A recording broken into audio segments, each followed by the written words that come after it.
Welcome to another episode of Lessons on Galatians. Here we have the Apostle Paul's final autobiographical snapshot through which he seeks to convince the Galatians that his gospel message is God's gospel message. In the first part of chapter 2, Paul, Barnabas, and Titus's trip to Jerusalem had resulted in an agreement with the Jerusalem church that, number 1, circumcision shouldn't be required of Gentiles, and that, number 2, they would divide up the mission field. Peter would go to the Jews and Paul to the Gentiles. They sealed the deal with the right hand of fellowship. But now we see that there would still be bumps in the road for the Christian church. Its identity was no longer rooted in Jewish law, but in faith in Jesus, and that was a huge adjustment to contend with. Last time Paul went to Jerusalem. Now Peter and others from Jerusalem go up to Antioch. The conflict this time revolves around table fellowship, but what is at stake in the conflict is the gospel. When Peter came to Antioch, I opposed him to his face, because he was clearly in the wrong. Before certain men came from James, he used to eat with the Gentiles, but when they arrived, he began to draw back and separate himself from the Gentiles, because he was afraid of those who belonged to the circumcision group. The other Jews joined him in his hypocrisy, so that by their hypocrisy even Barnabas was led astray. When I saw that they were not acting in line with the truth of the gospel, I said to Peter in front of them all, "You are a Jew, yet you live like a Gentile and not like a Jew. How is it then that you force Gentiles to follow Jewish customs?" So the setting is different from the first 10 verses of chapter 2, but many of the characters are still familiar. Paul and Barnabas, together with both Jewish and Gentile Christians, are in Antioch. Then Peter comes to Antioch from Jerusalem, and then later a group of Jewish Christians associated with James arrives in Antioch. The scene is one I can imagine in a middle school cafeteria where your social status is measured by whom you sit with. I doubt they had a cafeteria set up like this, but the illustration should serve our purposes. When Peter first came from Jerusalem, Jew and Gentile Christians would eat together, as was already their custom. These common meals were a manifestation of their common faith and of their equal status as Christians. But then when certain men from James arrive, Peter feels pressure to withdraw from the mixed tables and to eat only with the Jews.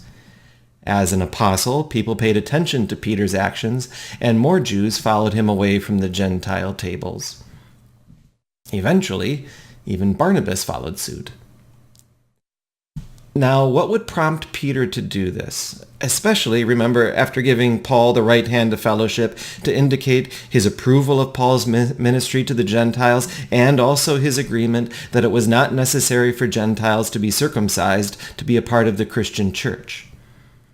One theory is that there must have been some eating of food here at these tables that God had declared unclean for Jews in the Old Testament, and that could possibly have been the case.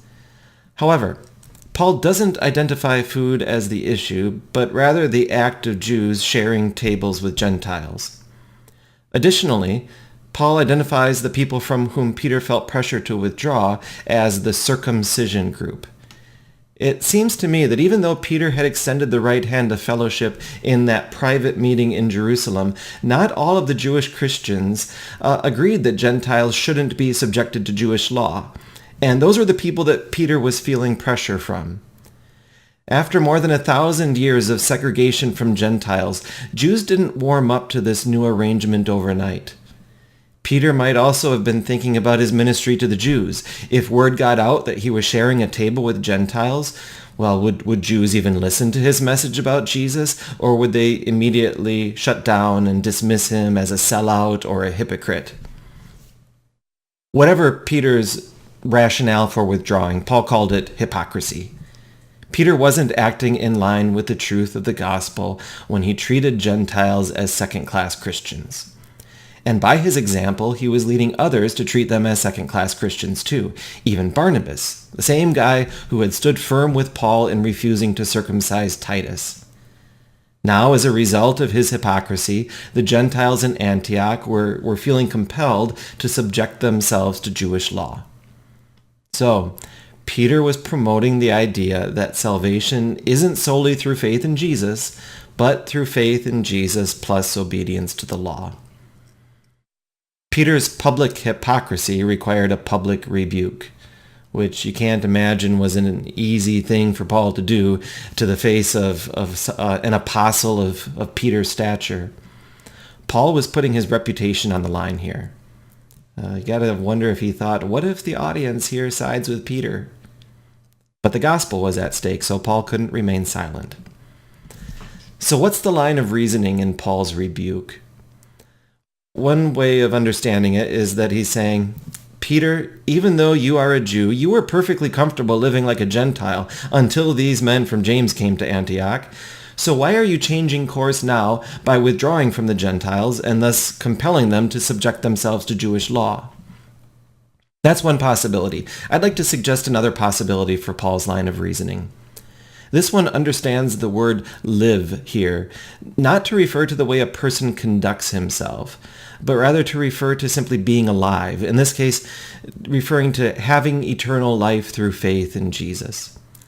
If that's the way Paul means it here, then he's saying to Peter, even though you are a Jew, you know that you possess eternal life through the same means the Gentiles possess it, through faith in Jesus, and not in the way these other Jews imagine to possess it, which is on account of their obedience to the law.